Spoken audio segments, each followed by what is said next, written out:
કેમ છો? હું કાજલ હડિયા સુરતથી. Welcome to my channel Kaju's kitchen. તો આજે હું તમારી સાથે શેર કરીશ દૂધ પાક બનાવવાની રેસીપી, એકદમ સિમ્પલ, ઈઝી અને સિક્રેટ ટિપ્સ સાથે. તો ચાલો બનાવવાનું શરૂ કરીએ. તે પહેલા તમને મારી રેસીપી વિડીયો પસંદ આવે તો વિડીયોને લાઈક કરો અને ચેનલને સબસ્ક્રાઇબ કરો.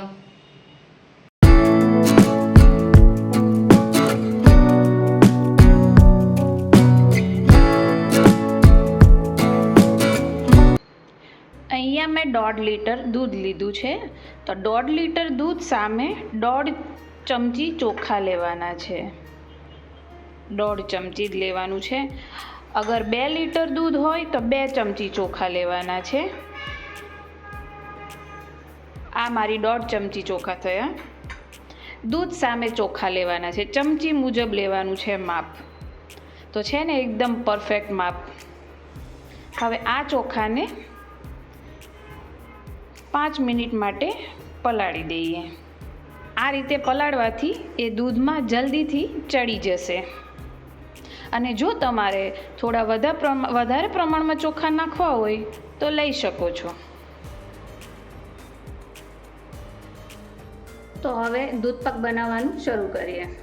તો મેં અહીંયા એક જાડા તળિયાવાળું વાસણ લીધું છે અને જાડા તળિયાવાળું જ વાસણ લેવાનું છે. તપેલી લઈ શકો અથવા કુકરનું બેઝ પણ જાડું જ હોય છે, એટલે મેં અહીંયા કુકર લીધું છે. હવે તેમાં 1 ચમચી ઘી ઉમેરીશું. આ ઘી એટલા માટે ઉમેરવાનું છે કે દૂધ તળિયે ચોંટે નહીં, અને આ રીતે ચારે બાજુ સ્પ્રેડ કરી દેવાનું છે.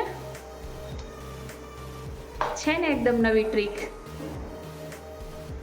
હવે હું આમાં 1.5 લીટર દૂધ ઉમેરી દઈશ.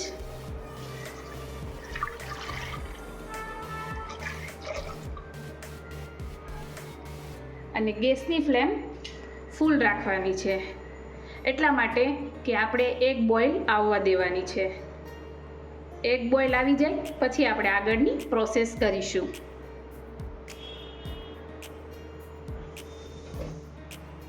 તો દૂધમાં એક બોઇલ આવી ગઈ છે. હવે આપણે આ રીતે ચમચાની મદદથી હલાવી લેવાનું છે દૂધને, અને ગેસની ફ્લેમ ધીમી કરી દેવાની છે. આજે આપણે એક નવી ટ્રીકથી દૂધ પાક બનાવવાના છીએ. અને જો દૂધમાં બોઇલ આવતા સમયે આ રીતે ચમચાને મૂકી દેશો અને કોઈ પણ કામ કરવા લાગશો તો દૂધ ઉભરાશે નહીં. તો હવે આપણે ચોખા એડ કરવાના છે આમાં. જે મેં આ પલાળેલા ચોખા હતા તેનું પાણી કાઢી લીધું છે.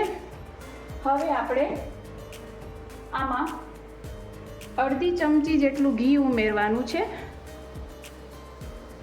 અને આ ચોખાને અહીંયા ચોખામાં જે ઘી ઉમેરેલું હતું તેને સારી રીતે મિક્સ કરી લેવાનું છે. મિક્સ કરી અને પછી આમાં એડ કરી દેવાનું છે.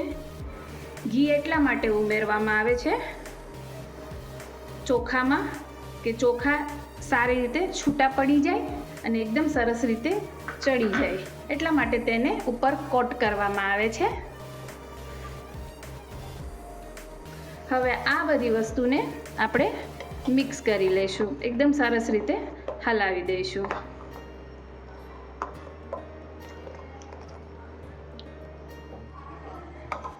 આ રીતે હવે ચમચાની મદદથી હલાવતા રહેવાનું છે. અને આપણે પલાળેલા ચોખા એડ કરેલા છે એટલે તે ઝડપથી કૂક થઈ જશે. એમ તો દૂધ પાકનો કલર સફેદ હોય છે, પણ જો તમારે પીળો કલર કરવો હોય તો તમે થોડો કેસરનો યુઝ પણ કરી શકો છો.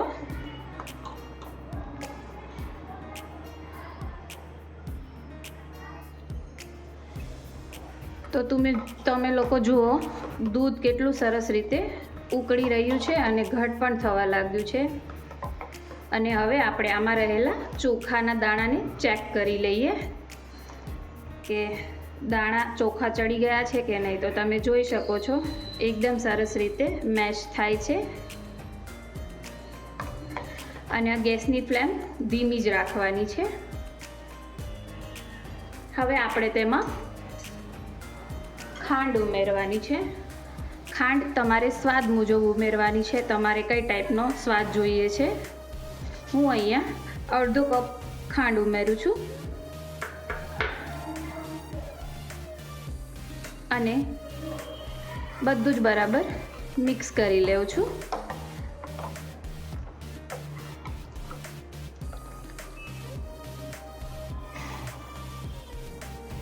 અને હવે આમાં આપણે ચારોળી ઉમેરવાની છે. આ છે દૂધ પાકનું મેઇન ઇન્ગ્રીડિયન્ટ્સ. આ ફક્ત ચારોળી જ નથી, આના બહુ બધા ફાયદાઓ છે. 8 થી 10 દાણા તમે ડેઈલી ખાઓ તો તમારી બોડી ક્લીન થાય છે અને ઘણા બધા બેનિફિટ્સ છે આના.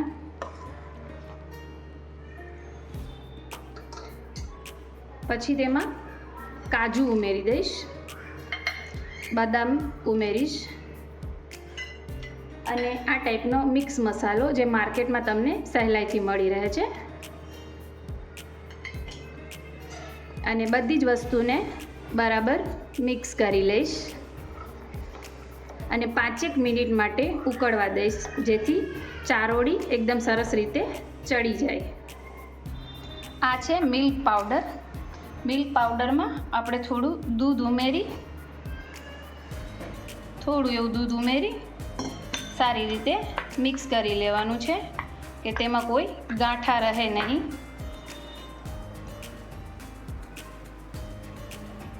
આ રીતે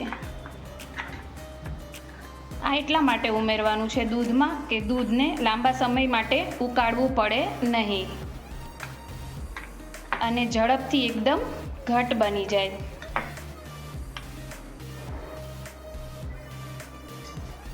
તો ચારોળી એકદમ સરસ રીતે ચડી ગઈ છે. હવે આપણે તેમાં આ મિલ્ક પાવડર એડ કરી દઈએ અને બધું જ બરાબર મિક્સ કરી લઈએ. બસ 5 મિનિટ માટે ઉકળવા દેવાનું છે.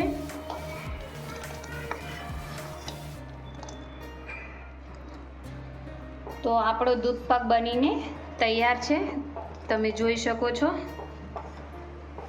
અને હવે ગેસ બંધ કરી દેવાનો છે.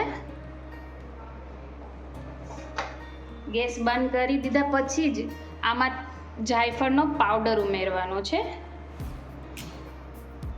લાસ્ટમાં જાયફળ પાવડર ઉમેરશો તો તેનો સ્વાદ કંઈક અલગ જ આવશે. અને એલચી પાવડર પણ તમે ઉમેરી શકો છો જો તમારે ઉમેરવો હોય તો. અને હવે એક સરસ રીતે હલાવી લઉં છું. એકદમ મસ્ત સુગંધ આવી રહી છે.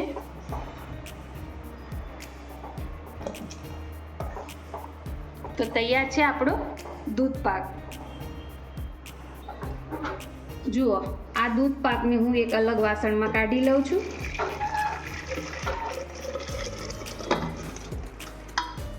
જોઈ શકો છો તમે, તળિયે બિલકુલ પણ દૂધ ચોટ્યું નથી. ખૂબ જ ઓછા સમયમાં એકદમ ક્રીમી અને મલાઈદાર એવો દૂધ પાક બનાવવા માટેની એકદમ સરળ અને ઇઝી ટિપ્સ. દૂધ પાક સ્વાદમાં પણ એકદમ મસ્ત લાગે છે અને લોકોને ભાવતો હોય છે.